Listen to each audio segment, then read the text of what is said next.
ओम श्री सद्गुरुदेव भगवान की जय। गुरुर् ब्रह्मा गुरुर् विष्णु गुरुर्देवो महेश्वर गुरुर् साक्षात् परम ब्रह्म तस्मै श्री गुरुवे नमः। ओम श्री सद्गुरुदेव भगवान की जय। आज का प्रश्न है, मैं कौन हूँ, ये जगत क्या है, मेरा कर्तव्य क्या है। इसी पर चर्चा करेंगे। सामान्यतः मनुष्य का दो प्रकार का इस विषय में मान्यता रहती है। कुछ लोग का जो पहचान है वो अपना शरीर से कहते हैं कि मैं जाता हूँ, मैं खाता हूँ, मैं सोता हूँ, और शरीर से संबंधित जो कुछ अर्जित करते हैं, जैसे कोई किसी पद पे चला गया, कोई मिनिस्टर हो गया तो कहेगा मैं मिनिस्टर हूँ, कोई डॉक्टर हो गया तो मैं डॉक्टर हूँ, कोई कलेक्टर हो गया तो कहेगा मैं कलेक्टर हूँ। ऐसे अपनी अपनी पहचान लोग इस शरीर से जोड़ के रखते हैं।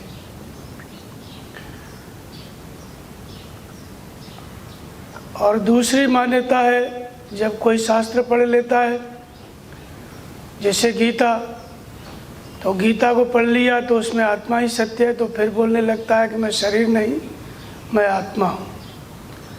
लेकिन ये दोनों ही बातें सही नहीं है, क्योंकि शरीर से तो उसकी पहचान बचपन से ही जुड़ी है। जब जाना है तो मैं जाता हूँ, खाना है तो मैं खाता हूँ। लेकिन जब शरीर सो जाता है नींद में तो पता ही नहीं रहता है कि मैं क्या कर रहा हूँ। मर जाता है तो पता नहीं रहता है, जन्म से पहले पता नहीं रहता है। तो इसलिए शरीर नहीं है, लेकिन फिर भी इतना इसकी अस्मिता हो गई है शरीर से, शरीर के कार्य की, कि ये छूटती नहीं है जल्दी। तो दूसरा क्या है, भारत में सत्संग प्रवचन बहुत होते हैं, तो लोग सुन लेते हैं कि हम शरीर नहीं है, आत्मा है। वो भी सुन लिए, गीता में लिखा है आत्मा है, शास्त्रों में लिखा है आत्मा है, लेकिन कहीं लिखे रहने से तुम आत्मा नहीं हो जाओगे, किसी के कहने से तुम आत्मा नहीं हो जाओगे। आत्मा एक अनुभव है और वो बिना साधना के नहीं हो सकता है। तो ये दो प्रकार की बातें प्रचलित हैं। जब अपना परिचय लोग देते हैं तो या तो कहते हैं हम शरीर हैं, या फिर कह देते हैं हम आत्मा हैं। निश्चित ही आत्मा ही है, लेकिन कह देने से आत्मा नहीं होता है। या गीता में लिखा है, रामायण में लिखा है, तो उतने लिखे जाने से या हमने रट लिया तो हम आत्मा नहीं हो जाएंगे। इसलिए जो लोग ये कहते हैं मैं आत्मा हूँ, शुद्ध हूँ, बुद्ध हूँ, उनका भी ये प्रश्न रहता है कि मैं कौन हूँ, क्योंकि रटने से नहीं होता है कुछ। और जो शरीर से चिपके हैं, शरीर को ही मानते हैं कि मैं शरीर हूँ, उनका भी ये प्रश्न रहता है कि मैं कौन हूँ। तो इसलिए ये बहुत बड़ा प्रश्न है, वेदांत का भी प्रश्न है ये, को हम, मैं कौन हूँ, कथम इदम, ये जगत क्या है, मेरा कर्तव्य क्या है। तो वास्तव में मैं कौन हूँ, ये हमारे ऋषियों की खोज है। जब किसी के अंदर भी तत्व की चाह रहती है तो उसके अंदर ये प्रश्न उठता है कि मैं कौन हूँ। जब तक वो संसार में है, शरीरों के लिए ही पच रहा है, श्रम कर रहा है, उसी में आसक्त है, तब तक ये जिज्ञासा होती ही नहीं है कि मैं कौन हूँ। लेकिन जब उसके मन में वैराग्य होता है तब ये बात मन में आती है कि मैं कौन हूँ। तो इसलिए हमारे जितने शास्त्र हैं, गीता है, रामायण है, या योग दर्शन है, उपनिषद है, इन सब में जो कहानी बताई, दृष्टांत दिए, ऋषियों के द्वारा, शिष्यों के द्वारा जो प्रश्न पूछे गए, ये सब में सिर्फ इसी बात की चर्चा है कि मैं कौन हूँ। क्योंकि अगर कोई व्यक्ति परमात्मा को जान लेता है तो वो अपने को जान लेता है। अपने को जान लेता है तो वो परमात्मा को जान लेता है। और इसलिए जो जान लिया, जिसने तत्व को जान लिया, अपने आप को जान लिया, तो उसने जो बातें लिखी उन्हीं का नाम शास्त्र है। जैसे कबीर ने जान लिया अपने को, तो उन्होंने जो कुछ लिखा उसका नाम कबीर बीजक है। तो ये बीजक क्या है? उन्होंने जैसे जैसे अपने आप को जाना, संत कबीर ने, और जाना उसमें क्या क्या उन्होंने देखा, वो सारा वर्णन कबीर बीजक में है। तो मैं कौन हूँ, ये इसको जानने के लिए एक साधना है। केवल प्रश्न का उत्तर दे दो और आप जान जाओ कि मैं कौन हूँ, और कोई महात्मा तुम्हें बता दे या शास्त्र से पढ़ लो कि तुम ये हो और तुम मान के बैठ जाओ, तो तुम कभी नहीं जान पाओगे कि तुम कौन हो। इसी तरह से सब कुछ लिखा हुआ है, सब कुछ बताते हैं सत्संग प्रवचन में, लेकिन उससे हम कभी नहीं जान सकते कि हम कौन हैं। तो इसलिए कैसे कैसे अपने आप को जाने, ऋषि मुनि महापुरुष, कबीर ने कैसे अपने आप को जाना, कबीर बीजक में कुछ बातें लिखी हैं, लेकिन उसको पढ़ने से आप लोग नहीं जान सकते। कबीर बीजक को पढ़ने से आप लोग कबीर की तरह अपने आप को नहीं जान सकते। तो इसलिए अपने को जानने के लिए यहाँ जितने महापुरुष हुए इस धरती पे, वो जब भी उनके मन में ये जिज्ञासा हुई मैं कौन हूँ, तब उन्होंने साधना की, तपस्या की। और तपस्या करने के बाद ही जब चित्त को संयमित किया, इंद्रियों को संयमित किया, तभी उनको पता चला कि मैं कौन हूँ। तो ये कोई ऐसा प्रश्न नहीं है जिसका उत्तर दिया जाए और आप समझ जाओ। उत्तर जरूर दिया जाता है, सत्संग प्रवचन होता है, लेकिन ये एक प्रक्रिया है, क्रियात्मक उत्तर है इसका।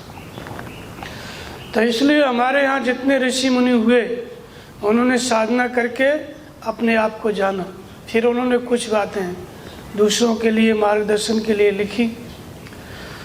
तो महात्मा बुद्ध के मन में भी ये बात उठी कि मैं कौन हूँ, तो उन्होंने 7 साल तपस्या की। तपस्या के बाद उनको फिर अनुभव हुआ, परमात्मा की अनुभूति हुई, उनका स्वरूप क्या है इस बात को उन्होंने जाना। भगवान महावीर ने 12 साल तपस्या की, फिर अपने आप को जाना। तो मैं कौन हूँ प्रश्न इन सब के अंदर आया, लेकिन जानने के लिए इन्होंने क्या किया, साधना की, तब उसको जाना। ऐसे ही जितने पूर्व के ऋषि हुए उन सब ने भी साधना करके अपने स्वरूप को जाना। तो इसलिए हम सबको भी जानना है कि मैं कौन हूँ, ये संसार क्या है, मेरा कर्तव्य क्या है। तो इसके लिए हमको साधना करनी पड़ेगी। अब प्रश्न उठता है कि साधना, कौन सी साधना करनी पड़ेगी, कौन सी साधना करनी पड़ेगी, किस शास्त्र में लिखा है, कौन से शास्त्र की बात माने, ये सबसे बड़ी समस्या होती है। तो वास्तव में हमारे सामने जो शास्त्र है कि कौन सी साधना करनी है, क्या करना है, उसके लिए सिर्फ गीता है। गीता अपने आप में पूर्ण शास्त्र है। भगवान कृष्ण कहते हैं कि इति गुह्यतमं शास्त्रम मिद मुक्तम मया नघ एतद् बुद्ध्वा बुद्धिमानः स्यात् कृत कृतस्य भारत। अर्जुन, इतना गोपनीय से भी अति गोपनीय शास्त्र मेरे द्वारा तेरे प्रति कहा गया, और तू इसके अनुसार आचरण करेगा तो कृतकृत्य हो जाएगा, अर्थात अपने आप को जान लेगा, अपने स्वरूप को जान लेगा। और इसलिए कर्तव्य और अकर्तव्य के विषय में कि हमें जानना है तो मार्गदर्शन कहाँ से लेना है। सबसे पहला मार्गदर्शन शास्त्र, और शास्त्र कोई और नहीं, गीता। इसलिए मानव मात्र का धर्मशास्त्र क्या है, गीता है। और गीता में यही बात बताई गई है कि मैं कौन हूँ। भगवान कृष्ण अर्जुन को अपना विराट रूप बताते हैं। 10 अध्याय में विभूतियों का वर्णन है, 9 अध्याय में भी थोड़ा बहुत बताया, 11 अध्याय में दर्शन किया। तो अध्याय 7 में उन्होंने बताया कि अर्जुन, जितनी भी संसार में वस्तुएं, जड़ चेतन, ये सब मेरे में मणियों के सदृश गुथी हुई हैं। पूरा संसार, जैसे आप माला देखेंगे, एक धागा होता है, उस धागा में मणि या मोती या तुलसी की रुद्राक्ष की माला आप देखते हैं, उसी धागा में पिरो के रखी जाती है। तो भगवान कहते हैं कि सारा जगत मणियों के सदृश मेरे में गुथा हुआ है, लेकिन जानेंगे कब? जब अनन्य भाव से हम परमात्मा के प्रति आसक्त हो जाएंगे, परमात्मा के चिंतन में लगेंगे, तब जानेंगे कि सब कुछ मेरा स्वरूप है। तो भगवान कृष्ण ने नदियों में गंगा में हूँ, अश्विनी कुमार में हूँ, मनुष्यों में राजा में हूँ, भगवान शिव में हूँ, शस्त्रधारियों में राम में हूँ, ऐरावत हाथी में हूँ, पीपल वृक्ष में हूँ। ये 85 विभूतियों का नाम लिया और फिर अर्जुन ने विराट रूप में सब कुछ देखा। इसका मात्र मतलब इतना था कि जो कुछ भगवान कृष्ण है या जो कुछ भगवान के कृष्ण के अंदर है, वो सब कुछ अंदर अर्जुन के अंदर है। भगवान कृष्ण ने यही बताया कि अर्जुन मैं तुम्हारी संभावना हूँ, मैं तुम्हारा भविष्य हूँ। भगवान कृष्ण कहते हैं कि सब कुछ मैं हूँ, मेरे अतिरिक्त और कुछ भी नहीं है। तो अर्जुन को इसलिए बताया गया है ज्ञान कि सब कुछ अर्जुन भी है। जो भगवान कृष्ण के अंदर हैं, सारी विभूतियाँ, सारा संसार, वो सब कुछ अर्जुन के अंदर भी है। तो इसलिए भगवान कृष्ण कहते हैं कि मैं तुम्हारी संभावना हूँ, जो मैं हो चुका हूँ नियत कर्म करके, अपने आप को जान चुका हूँ, जो मेरा स्वरूप है, जो सर्वत्र व्याप्त है, जो विराट रूप है, जो मेरा स्वरूप है, जो मैं हो चुका हूँ। अर्जुन तुम भी वो हो सकते हो। तो भगवान कहते हैं कि बहु ज्ञान तपसा पूता मदभाव मांगता, मतलब बहुत से लोग ज्ञान रूपी तप से पवित्र होकर के, राग दोष और भय से मुक्त होकर के मेरे स्वरूप को प्राप्त कर चुके हैं। तो भगवान कृष्ण गीता के द्वारा जो अपना विराट रूप बताया, अर्जुन को जो गीता का ज्ञान दिया, उसके द्वारा यही बताया कि मैं कौन हूँ। जो उनका स्वरूप है वो प्रत्येक व्यक्ति का स्वरूप है, वही अर्जुन का स्वरूप है। तो इसलिए हमें अपने को जानना है। तो परमात्मा को जानना, अपने को जानना, ये सब एक ही बात है। तो इसलिए क्या करें क्या न करें, इसके विषय में प्रमाण क्या है? शास्त्र प्रमाण है।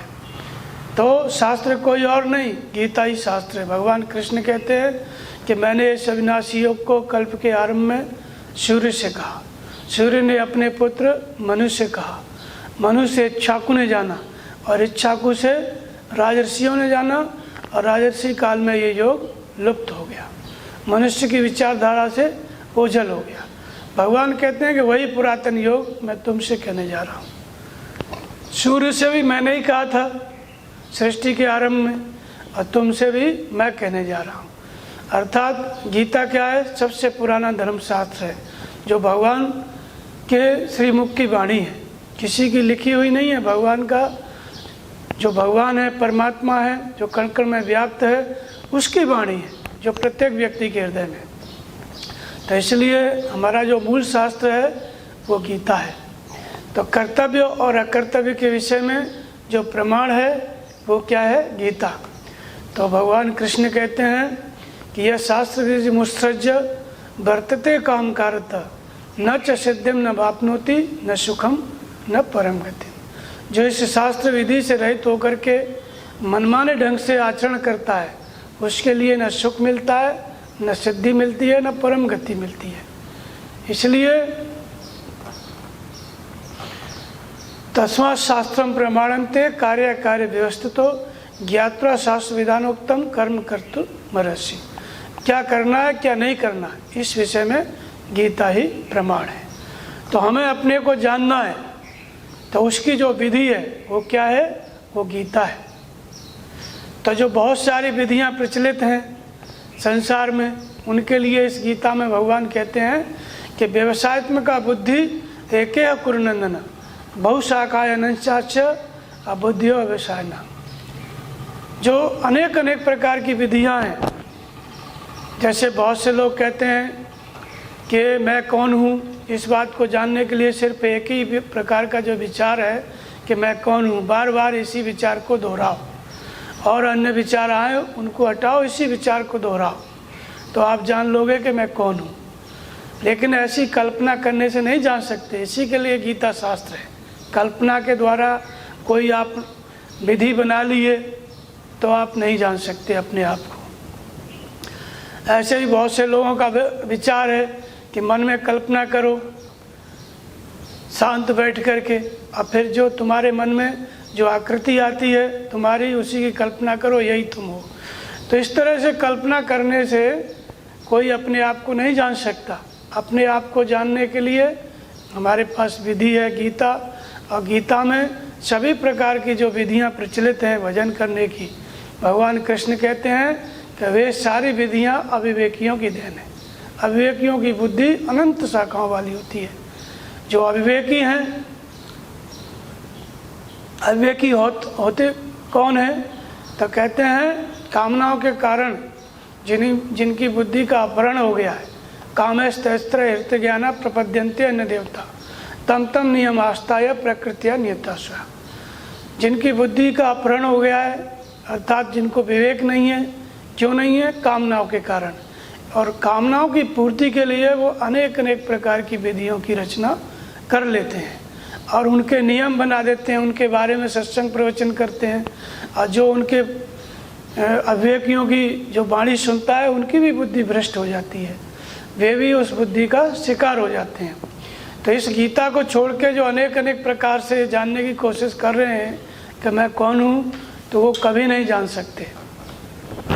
तो इसलिए हमें अपने को जानना है तो सबसे पहले कहाँ आना पड़ेगा? गीता हमारा धर्मशास्त्र है। अब गीता शास्त्र है तो इसमें हमको अपने आप को जानने की जो विधि है, भगवान ने क्या बताया उस विधि को। जैसे कहते हैं शरीर और आत्मा दो है हमारे सामने। तो शरीर जो होता है वो परिवर्तनशील है। हमारा जो जानना है अपने आप को, ये कहाँ से शुरू होता है? शरीर क्या है? ये परिवर्तनशील है। भगवान कृष्ण कहते हैं कि अर्जुन तो युद्ध कर।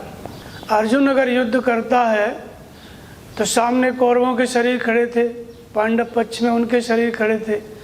तो आत्मा ही अविनाशी है, शरीर नश्वर है, इसलिए तो युद्ध कर। भगवान ने एक बात बताई। तो शरीर नश्वर है तो क्या शरीर को मारने से शरीर मर जाएगा? शरीर वास्तव में नश्वर तो है, लेकिन शरीर, ये आत्मा जब शरीर छोड़ती है तो दूसरा शरीर धारण कर लेती है। शरीर का आधार क्या है? संस्कार है। तो अर्जुन के सामने जो खड़े थे, अर्जुन मार भी देता तो फिर वो नया जन्म ले लेते, नया शरीर धारण कर लेते। तो इसलिए मारने से कभी शरीर समाप्त नहीं होगा। अर्जुन मारता रहे, करोड़ों जन्म तक मारता रहे, बदले होते रहेंगे, फिर जन्म लेके वो बदले देते रहेंगे, कभी समाप्त नहीं होगा ये युद्ध। तो युद्ध का मतलब, गीता का युद्ध है अंतःकरण की लड़ाई। शरीर के मारने से शरीर नहीं मरता। भाषांश जीर्णानि यथा विहाय नवानि गृह्णाति नरो प्राणी तथा शरीराण विहाय जीर्णानि अन्यान्य संयाति नवान्ति। जब शरीर छूटता है तो आत्मा नया शरीर धारण कर लेता है। तो ये जो शरीर है ये परिवर्तनशील है और इसका आधार क्या है? संस्कार। जब तक संस्कार रहेगा तब तक शरीर रहेंगे। तो संस्कारों को समाप्त कैसे किया जाए? जो शरीर से हमारी पहचान बनती है कि हम शरीर हैं, या कोई पद मिल जाता है तो हम अपने को मानने लगते हैं। तो जब तक शरीर रहेंगे तब तक हम अपने को नहीं जान सकते। इसलिए शरीरों को कैसे समाप्त किया जाए? तो जब शरीर के जो कारण हैं संस्कार, ये समाप्त हो जाएंगे तब जाकर के शरीरों का क्रम समाप्त होगा। और जो शरीरों का जन्म मृत्यु का क्रम समाप्त हो जाएगा तब इसके अंतराल में जो अविनाशी आत्मा है वो विदित होता है, वो प्रत्यक्ष होता है। तो इसलिए हमें जब जानना होता है अपने आप को, तो हमारी यात्रा शरीर से ही शुरू होती है। तो शरीर से शुरू होती है तो सबसे पहले हमें जिस तत्व को जानना है, जैसे अपने आप को जानना है, परमात्मा कहिए, आत्मा कहिए, वो कहाँ रहता है? तो ईश्वर सर्वभूतानां हृदय देशे अर्जुन तिष्ठति ब्राह्म्यानि सर्वभूतानि यंत्रारूढ़ माया। सभी प्राणियों के हृदय देश में रहता है। तो हम किसकी शरण जाएं? तमेव शरणम गच्छ सर्वभावेन भारत तत्प्रसादात् परम शांति स्थानम प्राप्ति शाश्वतम। संपूर्ण श्रद्धा से हृदय स्थित ईश्वर की शरण जाओ। आत्मा ही अविनाशी है, उसी को आत्मा कहा, शरीर को परिवर्तनशील कहा। उसी को अध्याय 18 में ईश्वर कहते हैं। तो हमें जब अपनी खोज करनी होती है तो उस आत्मा के प्रति, हृदय स्थित ईश्वर के प्रति समर्पित होना होता है। जब हम समर्पित हो जाते हैं हृदय स्थित ईश्वर के प्रति, उसके बाद फिर उस हृदय स्थित ईश्वर की प्रेरणा से भगवान कृष्ण कहते हैं कि मन मना भव मद्भक्तो मध्याजी माम नमस्करो। पहले कहते हैं कि ईश्वर हृदय में रहता है, उसकी शरण जाओ, फिर कहते हैं कि मैं खड़ा हुआ हूँ, मेरी शरण आओ। वास्तव में इनके कहने का मतलब क्या है? तो जब हमको हृदय स्थित ईश्वर को जानना है, अपने आप को जानना है, तो बाहर जिस महापुरुष ने अपने को जान लिया है, जैसे भगवान कृष्ण ने अपने को जान लिया है, मैं कौन हूँ इस बात को भगवान कृष्ण जान लिए तो अर्जुन को बता रहे हैं। तो ऐसे ही भगवान कृष्ण का स्वरूप जो महापुरुष है इस धरती पर, जब हम हृदय स्थित ईश्वर की शरण में जाते हैं तो उसकी प्रेरणा से वो सद्गुरु तत्वदर्शी महापुरुष हमको मिलते हैं। जब हम उनकी शरण में चले जाते हैं तो फिर जो हृदय का ईश्वर है या मैं कौन हूँ, इस बात की जानकारी होना शुरू हो जाती है। तो इस बात की जानकारी होना शुरू होती है। इस बात को जानने की जो विधि है, परमात्मा को जानने की, अपने आप को जानने की जो विधि है, उसी विधि को गीता में क्या कहा गया? यज्ञ कहा गया। उस विधि को गीता में यज्ञ कहा गया। तो यज्ञ जो है 14 प्रकार का बताया। इंद्रियों का संयम यज्ञ है, मन का संयम यज्ञ है, हृदय स्थित ईश्वर में श्रद्धा स्थिर करना यज्ञ है, अष्टांग योग के 8 अंगों का अनुष्ठान करना यज्ञ है, स्वाध्याय यज्ञ है। अंत में कहते हैं सर्वाण इंद्रिय कर्माणि प्राण कर्माणि चापरे आत्म संयम योगाग्नो ज्योति ज्ञान दीप्ते। संपूर्ण इंद्रियों की चेष्टाओं को संयमित करें, प्राण के व्यापार को संयमित करें, और जब इंद्रियां संयमित हो गई, प्राण संयमित हो गया, प्राण माने मद बुद्धि चित्त अहंकार, जब ये संयमित हो गया तो किसके द्वारा संयमित करें? तो आत्म संयम योगाग्नो, आत्मा के निर्देशन में मन को और इंद्रियों को संयमित कर लेता है साधक, तो आत्मा का संयम सद जाता है। जुयति ज्ञान दीप्ति, ज्ञान से प्रकाशित आत्मा के संयम रूपी अग्नि में हवन करते हैं। अर्थात ये 14 प्रकार के यज्ञों को संपादित करने के लिए जो सबसे प्रमुख यज्ञ होता है वो नाम का जप रूपी यज्ञ होता है। तो यज्ञ नाम जप यज्ञो अस्मि, सभी प्रकार के यज्ञों में मैं नाम का जप रूपी यज्ञ हूँ। तो अपने आप को जानने के लिए, हृदय स्थित ईश्वर को जानने के लिए हमको क्या करना है? यज्ञ। और ये 14 प्रकार के यज्ञों को करने के लिए हमको क्या करना है? नाम का जप। तो नाम का जप वैखरी मध्यमा पश्चंती परा, बोल करके करना है, फिर धीरे धीरे करना है, फिर श्वास में करना है। इसी श्वास के यज्ञ को गीता में बताया कि अपाने ज्योति प्राणम प्राणे अपानम तथा प्रे प्राणापान गतिरुद्वा प्राणायाम परायण। प्राण में अपान का हवन करते हैं बहुत से लोग, योगी लोग अपान में प्राण का हवन करते हैं। इस यज्ञ के द्वारा ही हम अपने आप को जानते हैं। तो प्राण अपान का यज्ञ इसको कहा, फिर प्राणायाम के परायण हो जाते हैं।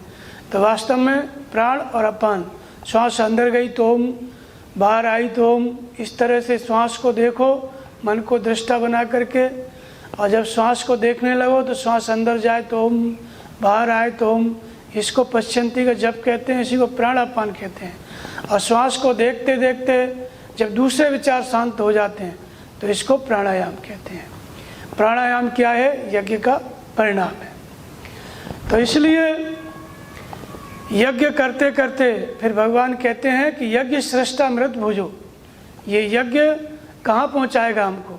तो यज्ञ सृष्टा मृत भुजो यान्ति ब्रह्म सनातनम नायम लोकोस्त अयज्ञस्य कुतो अन्य कुरुषोत्तम। यज्ञ जिसकी रचना करता है उस ज्ञान अमृत का पान करने वाला योगी सनातन ब्रह्म में प्रवेश पा जाता है। तो नाम जपते जपते यज्ञ करते करते कहाँ पहुँच गए? अमृत का ज्ञान हो गया। मृत माने मरण धर्म, जो शरीर था नाश्वर था उसको मरण धर्म कहा गया। लेकिन इस शरीर के अंतराल में जो अविनाशी आत्मा था उसी को आत्म तत्व कहते हैं, आत्मा कहते हैं, उसी को परमात्मा कहते हैं। और उसकी जानकारी कब होती है? यज्ञ के द्वारा। जब यज्ञ पूरा होता है तो यज्ञ सृष्टा अमृत भुजो, नाम जपते जपते इंद्रिय संयम करते करते हम कहाँ पहुँच गए? अमृत का ज्ञान हो गया। जो हमारा स्वरूप था उसका ज्ञान हो गया। तो उसका ज्ञान किससे हुआ? यज्ञ से हुआ। इंद्रियों का संयम, मन का संयम नाम के जप रूपी यज्ञ से हुआ। तो अमृत का ज्ञान अर्थात शरीर से हम साधना शुरू किए और धीरे धीरे हम कहाँ पहुँच गए? जो आत्म तत्व था, जो अमृत था, जो हमारा वास्तविक स्वरूप था, यज्ञ के परिणाम में उसको हमने जान लिया। तो यज्ञ श्रेष्ठ अमृत भुजो यान्ति ब्रह्म सनातन। इधर जाना और जान के तत्क्षण कहाँ प्रतिष्ठित हो गया? सनातन ब्रह्म में। जो शाश्वत है, सनातन है ब्रह्म, उसमें प्रतिष्ठित हो गया। तो ये यज्ञ करने का अधिकार किसको है? तो नायम लोकोस्त अयज्ञस्य को तो अन्य कृषत्तम। भगवान कहते हैं कि यज्ञ करने का अधिकार दो हाथ पैर वाला जो मनुष्य है उसके लिए है। तो अपने आप को जानने का अधिकार किसको है? सबको है। लेकिन उसकी विधि क्या है? उस अपने आप को जानने की यज्ञ। क्यों कि इस यज्ञ में ही जो परमात्मा है वो सदा इस यज्ञ में प्रतिष्ठित रहता है। तो तस्मात् सर्वगतम ब्रह्मम नित्यम यज्ञ प्रतिष्ठितम। जो ब्रह्म है, जो परमात्मा है, वो सदा इस यज्ञ में निवास करता है। तो ये जो साधना की विधि है, इसी विधि के द्वारा हम जानते हैं। तो जानना, भगवान कहते हैं कि सोई जाने जे देव जनाई। जे जानना जो शुरू होता है उसमें दो प्रक्रिया होती है। एक तो साधना होती है जिसको यज्ञ कहा गया, और दूसरा अनुभव होता है, ज्ञान होता है, जिसको भगवान कृष्ण कहते हैं कि तेषाम एवा अनुकंपार्थ अहम अज्ञानजम तम। मैं ज्ञान का प्रकाश देता हूँ, उसके अज्ञान को दूर करता हूँ। अनुकंपा करके उसके अज्ञान को दूर करता हूँ। और नाशा में आत्मावस्तो ज्ञान दीपिन भासता, ज्ञान का प्रकाश देता हूँ। तो ये ज्ञान का प्रकाश भगवान कब देते हैं, किस परिस्थिति में देते हैं? तो भगवान कृष्ण इस बात को कहते हैं, एक तो ज्ञान का, एक तो अनुभव होता है, जनाना बताना भगवान किस तरह से बताते हैं, और एक साधना जिसको हम यज्ञ कहते हैं। तो जब यज्ञ शुरू करते हैं हम, जब हृदय स्थित ईश्वर के प्रति समर्पित हो जाते हैं, नाम का जप आरंभ करते हैं श्वास प्रश्वास के द्वारा, जब समर्पित हो जाते हैं, नाम का जप आरंभ करते हैं, तब हमको जानना शुरू होता है। जैसे भगवान कहते हैं सोई जाने जे देव जनाई, तुलसीदास जी ने इस बात को कहा है। और यहाँ भगवान कृष्ण कहते हैं कि मैं स्वयं अपना परिचय देता हूँ, मैं उसको बताता हूँ, मैं उसके स्वरूप की पहचान कराता हूँ। लेकिन किस परिस्थिति में कब कराते हैं भगवान, कब हम अपने स्वरूप को जानते हैं? तो प्रकृतिम स्वावष्टव्य विसृजामि पुनः पुनः भूत ग्राम इमं कृष्णम अवसम प्रकृतिर्वसात्। जब कोई व्यक्ति अपने अज्ञान को स्वीकार कर लेता है, अपनी प्रकृति के वश में, अपने स्वभाव के वश में, अपनी आदतों के वश में, प्रकृति से उत्पन्न तीनों गुणों के वश में हुआ कोई मनुष्य जब भगवान के प्रति समर्पित हो जाता है, हम अपने आप को कब जानना शुरू करते हैं? जब हम अज्ञानी हो जाते हैं, हम जान लेते हैं कि हम कुछ नहीं जानते और भगवान के प्रति समर्पित हो जाते हैं। भगवान कृष्ण कहते हैं जो मेरे प्रति समर्पित होता है। तो उनके प्रति समर्पित होने का मतलब है कि पहले हृदय स्थित ईश्वर के प्रति समर्पित होना, और फिर महापुरुष मिल गए, सदगुरु मिल गए, उनके प्रति समर्पित होना। जब उनके प्रति हम समर्पित हो जाते हैं तब भगवान कहते हैं कि तब मैं अपने आत्मा के स्वरूप को रचता हूँ, तब मैं उस स्वरूप की पहचान कराता हूँ। मैं कौन हूँ, इस स्वरूप की पहचान कराता हूँ। तो किस तरह से पहचान कराते हैं? तो सर्वस्य चाम हृदय संविष्टो मत स्मृतिर ज्ञानमपोनम च वेदेश्च सर्वे आमे वेदो वेदांत कृत वेद विदेव चाम। हम कैसे अपने आप को जानते हैं? तो भगवान हमारे हृदय में समाविष्ट होकर के बैठे हुए हैं। जब हम भजन करना आरंभ करते हैं, नाम जपना आरंभ करते हैं, श्रद्धा स्थिर होती है, तो वह परमात्मा हमारे हृदय से जागृत हो जाता है। किस तरह से बैठा हुआ है? तो दृष्टा के रूप में बैठा हुआ है। जैसे बाहर लाइट जल रही है, अब इसके सामने आप वेद का पाठ करो, गीता पढ़ो या उपन्यास पढ़ो, लाइट का कोई मतलब नहीं है। सूर्य उदय हो गया, प्रकाश, सूर्य के प्रकाश में लोग अच्छा बुरा काम कर रहे हैं, सूर्य से कोई मतलब नहीं है। ऐसे ही हमारे सब के अंदर जिसको हम पूछ रहे हैं, जो प्रश्न है कि मैं कौन हूँ, वो जो दृष्टा है, जो मेरा स्वरूप है, वो दृष्टा के रूप में है। लेकिन जब हम श्रद्धा स्थिर करके गीतोक्त साधना करने लगते हैं, नाम जपने लगते हैं, तो वह दृष्टा परमात्मा, वह दृष्टा जो हमारा स्वरूप है, वही हमको मार्गदर्शन करने लगता है। तो जब मार्गदर्शन करने लगता है, इसी को भगवान कृष्ण कहते हैं कि ज्ञान दीपेन भास्वता, मैं ज्ञान देता हूँ, अज्ञान को दूर करता हूँ। जो हृदय में परमात्मा बैठा है वो क्या करता है? तो कहते हैं कि मत स्मृतिर, मैं अपने स्वरूप की स्मृति दिलाता हूँ। अर्थात व्यक्ति को अपने स्वरूप की स्मृति, मैं कौन हूँ, इस बात की स्मृति कौन दिलाता है? भगवान दिलाते हैं। तो भगवान किस तरह से दिलाते हैं? तो इसको कहते हैं कि उपद्रष्टा हनुमंता भर्ता भोक्ता महेश्वर परमात्मेति चाप्युक्तो देहस्मिन् पुरुष पर। वह आत्मा दृष्टा के रूप में है। और यह दृष्टा आत्मा कब हनुमंता बनता है? जब हम महापुरुष के प्रति समर्पित हो जाते हैं तो अनुमति देने लगता है। अनुमति देने का मतलब होता है आत्मा त्रिकालज्ञ है, सर्वज्ञ है, लेकिन हम न त्रिकालज्ञ हैं न सर्वज्ञ हैं, इसलिए हम अपने आप को नहीं जानते। है तो हमारा जो शुद्ध स्वरूप वो आत्मा ही, लेकिन गीता में लिखा है और हम पढ़ लिए तो हम आत्मा नहीं हो जाएंगे, किसी के कहने से हम सुन लिए तो आत्मा नहीं हो जाएंगे। वो आत्मा कब जानने में आता है, कब हम अपने आप को जानते हैं? तो उपनिषदों में कहा है कि आत्मा न प्रवचन से प्राप्त होती है, न विशिष्ट बुद्धि से प्राप्त होती है। ये आत्मा उसी को प्राप्त होती है जिसका ये वरण कर लेती है, जिसका ये चयन कर लेती है। करोड़ों व्यक्तियों में से जिसका ये चयन कर लेती है, उसी को ये आत्मा प्राप्त होती है। उसी को भगवान कृष्ण अध्याय 2 में कहते हैं कि मनुष्याणाम सहस्रेषु कश्चित् यद्यपि सिद्धे यत्तामप सिद्धानाम कश्चिन्मा वेत्ति तत्वतः।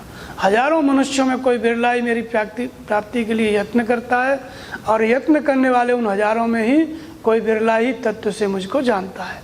बहुत से लोग तो सुनने के बाद भी नहीं जान पाते, क्योंकि साधन पार नहीं लगता है।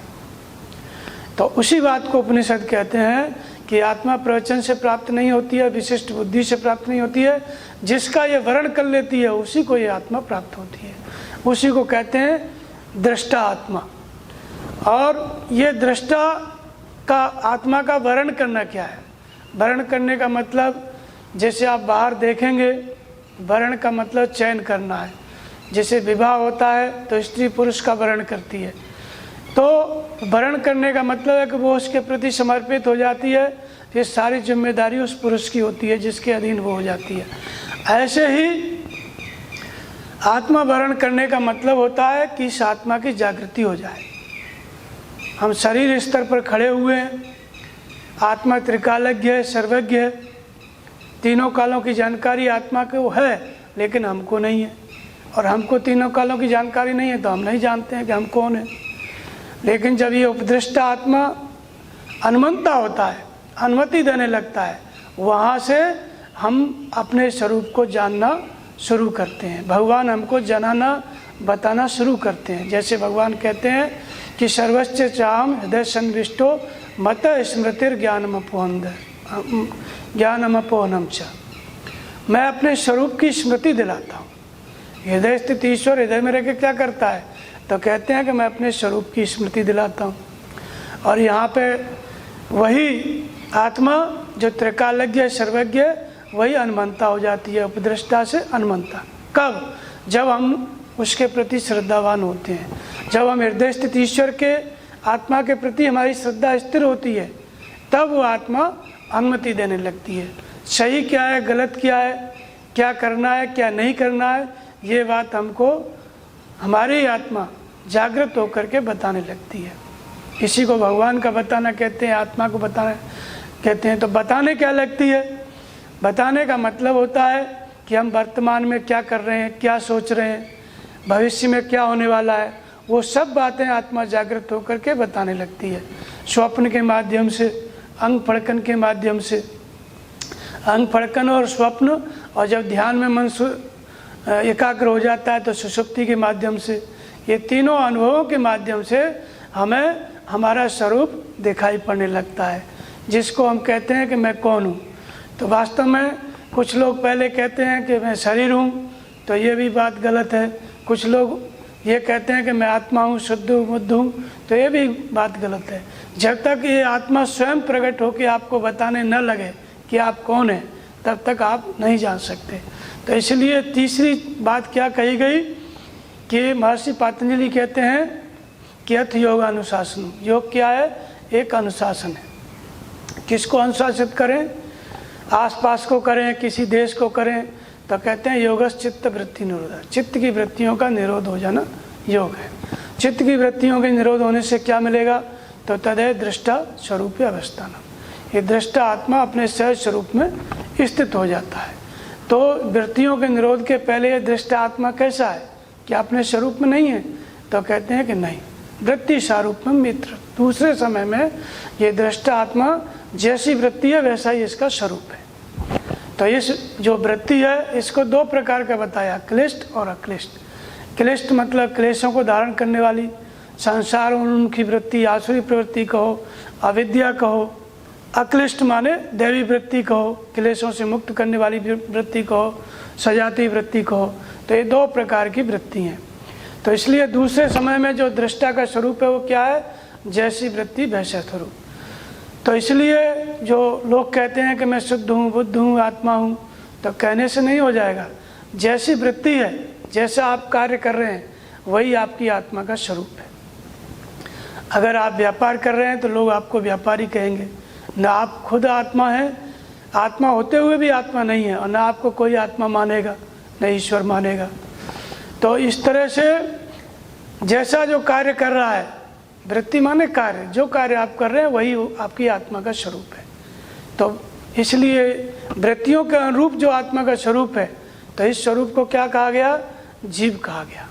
तो माया ईशन आप कहूँ, जान कही सो जीव, बंध मोक्ष प्रद सर्प पर माया प्रेरक शिव।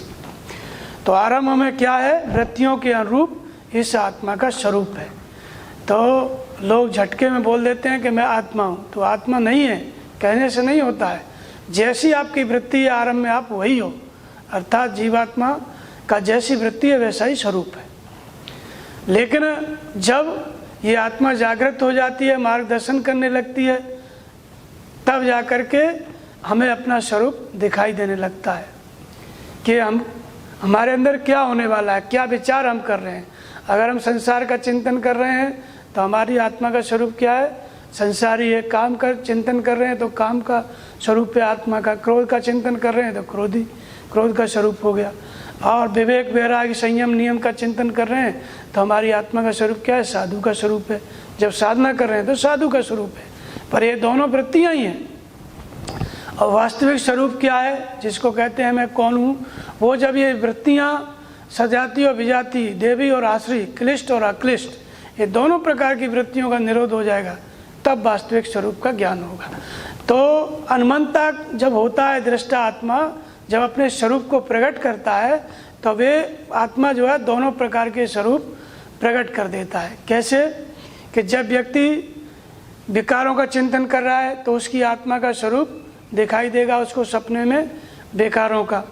जैसे सपने में दिखाई दे कि भूमि परतवा डावर पानी जिम जीव है माया लपटानी। गंदा पानी दिखाई दे रहा है तो इसका मतलब गंदा चिंतन आने वाला है। और गंदा चिंतन आएगा चित्त में तो हमारी आत्मा का स्वरूप कैसा है? कामी, क्रोधी, लोभी का है। तो वृत्ति के अनुरूप ये आत्मा अपने स्वरूप को प्रकट कर देता है स्वप्न में, अंग फड़कन के द्वारा। तब हम जानते हैं कि हम कौन हैं। जब आत्मा स्वयं प्रकट कर देता है अपने स्वरूप को, तो फिर हमें पता चलता है कि हम कौन हैं।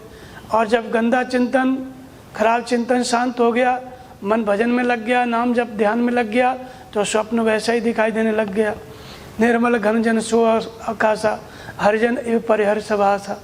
निर्मल आकाश दिखाई देने लगा सपने में, इसका मतलब सब आशाएं हट गई, मन जो है निर्मल हो गया, चिंतन शुद्ध हो गया। तो ये स्वप्न के द्वारा ये आत्मा अपने स्वरूप को प्रकट करने लगती है। तो जो साधन कर रहा है, साधक नाम जप रहा है, ध्यान कर रहा है, उसके सामने स्वप्न के द्वारा, अंग फड़कन के द्वारा ये आत्मा अपने स्वरूप को बताने लगती है। तब ये साधक अपने आप को जानने लगता है कि मैं कौन हूँ। तो कभी योगरत, कभों योगरत, कभों भोगरत। क्या देखता है? कभी योग के चिंतन में लगा है तो योगी देख रहा है अपने आप को, कभी भोग के चिंतन में लगा है तो अपने आप को भोगी देखने लग गया। तो कभों दिवस में निवर्तम, कभों का प्रकट पतंग, और विंसे उपजे ज्ञान जिमें पाश्य संग कुसंग। जैसा आप चिंतन करोगे वैसे ही आत्मा का स्वरूप स्वप्न में दिखाई देगा। जल, अग्नि, वायु, पृथ्वी, पंच महाभूतों के द्वारा दिखाई देगा, और अंग फड़कन के द्वारा भगवान प्रेरणा करके बताएंगे। अनेक प्रकार के स्वप्न आते हैं।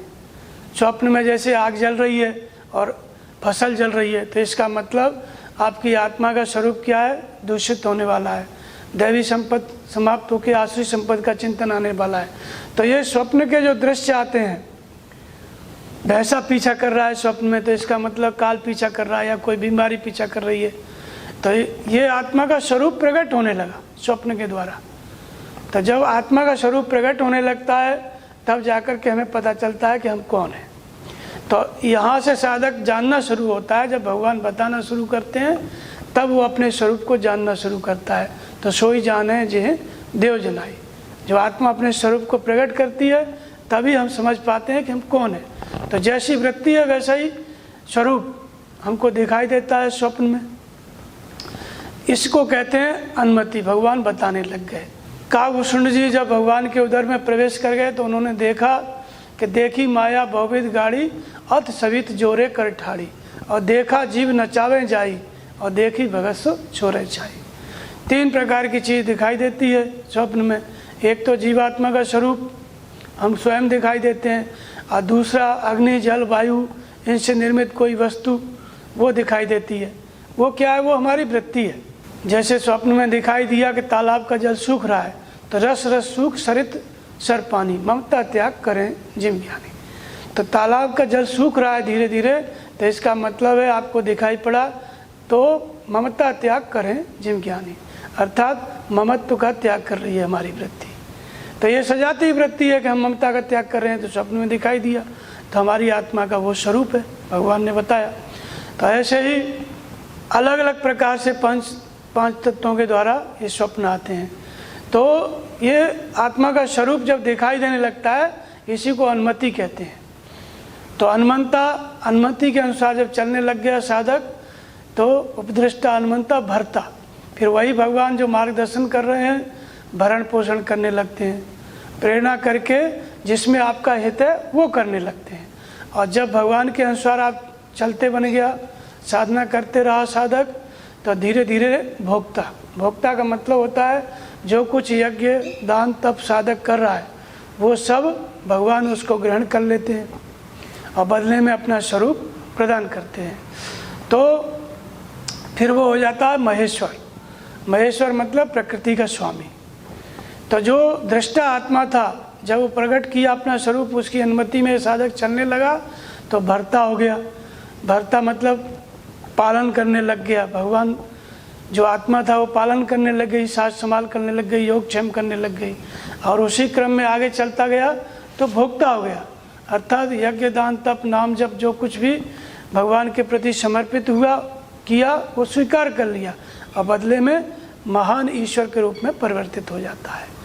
तो जो दृष्टा आत्मा था वो क्या हो गया? महेश्वर हो गया, प्रकृति का स्वामी हो गया, अर्थात शुभ और अशुभ संस्कारों का संहार हो गया। लेकिन अभी कहीं प्रकृति है तभी उसका मालिक है। इससे भी आगे की अवस्था में परमात्मेति चाप्युक्तो देहे अस्मिन् पुरुष परम से संयुक्त हो जाता है, अर्थात भगवत्ता से भी जब प्रयोजन नहीं रह जाता है तब वो परमात्मा स्वरूप हो जाता है। तो इस तरह से यहाँ जा कर के ये जीवात्मा मैं कौन हूँ इस बात को जान लेता है। अर्थात जो परमात्मा का स्वरूप है वही जीवात्मा का स्वरूप है। जो भगवान कृष्ण ने विराट रूप बताया तो क्या कहा कि मैं तुम्हारी संभावना हूँ, मैं तुम्हारा भविष्य हूँ, जो मैं हो गया हूँ वही तुम हो सकते हो। लेकिन किस तरह से? गीतोक्त साधना विधि से चल करके, अपने आप ने ही साधना करके, और फिर जो इस स्थिति को प्राप्त हो गया, सर्वत्र परमात्मा को देखने लग गया, भगवान को जान लिया, तब जा कर के वो अपने को भी जान लेता है। तो यो माम पश्यति सर्वत्र सर्वम च मय पश्यति तस्याम न प्रणश्यामि सच में न प्रणश्यति। संपूर्ण भूतों में जो मुझ परमात्मा को देखता है और मुझ परमात्मा के अंदर जो संपूर्ण भूतों को देखता है वो मुझसे भिन्न नहीं है, मैं उसमें हूँ, वो मुझ में है। तो इसलिए जब हम अपने आप को जानते हैं तो संपूर्ण भूतों में अपनी आत्मा का प्रसार देखते हैं और संपूर्ण भूतों को अपने अंदर देखते हैं। जब ऐसी दृष्टि हमको प्राप्त हो गई सर्वत्र अपनी आत्मा को देखने वाली, तो समझो तब सब में, तब आपने अपने आप को जान लिया। जब भगवान कृष्ण कहते हैं कि कण कण में व्याप्त हूँ मैं, संपूर्ण संसार मुझ में गुथा हुआ है, जो भी संसार में तेज युक्त वस्तु है वो सब मेरे तेज के एक अंश मात्र से उत्पन्न है। तो भगवान का जो विराट स्वरूप है वही प्रत्येक आत्मा का विराट स्वरूप है, प्रत्येक व्यक्ति का विराट स्वरूप है। प्रत्येक व्यक्ति जब भगवान को जान लेता है, अपने आप को जान लेता है, तो परमात्मा को भी जान लेता है। तो किस तरह से जान लेता है? सर्वत्र अपनी आत्मा को देखता है। ऐसी स्थिति आ गई तो समझो अपने आप को आपने जान लिया। और जब तक मैं अलग हूँ वो अलग है, तब तक ये बात मन में छाई हुई है, ये मेरा है वो इसका है, तब तक हम कभी अपने को नहीं जान सकते, तब तक हम जीव हैं। लेकिन जब सर्वत्र अपने ही आप को देखने लग गया तो समझो फिर अपने वास्तविक स्वरूप को उसने जान लिया, अपने आप को जान लिया। तो इस तरह से यह साधना के परिणाम में हम अपने आप को जानते हैं, वो भी भगवान प्रेरणा करके हमको बताते हैं। तब परमहंस महाराज जी थे, उनको आया एक बार अनुभव में कि वो अपने शरीर को जला दिए गंगा किनारे, और जलाने के बाद उसकी जो राख थी खुरच खुरच के उसको भी बहा दिए। फिर उस गंगा में से उनका ही स्वरूप सोने की तरह धधकता हुआ चमकता हुआ आया और आवाज़ आई कि यही तुम्हारा स्वरूप है, इसी में तुमको जीवन भर स्थित रहना है। तो कहने का अर्थ ये है कि साधना करके जब हम इस स्थूल शरीर से साधना करते हैं तो स्थूल शरीर के जन्म मृत्यु के जो कारण है संस्कार, उसको जब हम जला देते हैं, उसके बाद जब कारण शरीर भी शांत हो जाता है, तब भगवान हमको अपना स्वरूप प्रदान करते हैं, तब हम अपने आप को जान पाते हैं। तो चित्त के अंतराल में जो जन्म मृत्यु के कारण हैं जिनसे शरीर धारण करना पड़ता है, ये जब समाप्त हो जाते हैं, चित्त निरोध हो जाता है, और निरोध चित्त भी जब विलय हो जाता है, तब वो साधक जो व्यक्ति है वो अपने वास्तविक स्वरूप को जान पाता है। तो इसलिए योग की पराकाष्ठा में तत्सम योग संसित कालीन आत्मनि विन्दति, योग की पराकाष्ठा में तू इस ज्ञान को प्राप्त करेगा। तो यत्रो प्रमते चित्तम निरुद्धम योग सेव्या यत्र चैवात्मन आत्मानं पश्यन् आत्मनि तुष्यति। भली प्रकार निरोध हुआ चित्त भी जब विलीन हो जाता है, तब वो योगी अपनी ही आत्मा को के द्वारा परमात्मा को देखता है। देखता परमात्मा को है, लेकिन इधर परमात्मा दिखाई दिए और दूसरी क्षण अपनी ही आत्मा को उन ईश्वरीय गुणधर्मों से युक्त देखता है। पश्चिन आत्मनि तुष्यति, अपनी आत्मा से संतुष्ट अपनी आत्मा में होता है। अर्थात जब हम अपने आप में, अपने अंदर जब हम परमात्मा को देख लेते हैं, सर्वत्र व्याप्त हम परमात्मा को देख लेते हैं, तो उन परमात्मा के गुणों से युक्त हम अपनी आत्मा को अपने अंदर देख लेते हैं, तब हमें पता चलता है कि हम कौन है। इसलिए अपने आप को जानना, परमात्मा को जानना एक ही बात है, लेकिन ये योग की पराकाष्ठा में जब निरोध हुआ चित्त भी विलीन हो जाता है, तब हम अपने स्वरूप को जान पाते हैं। बोलिए श्री सद्गुरुदेव भगवान की।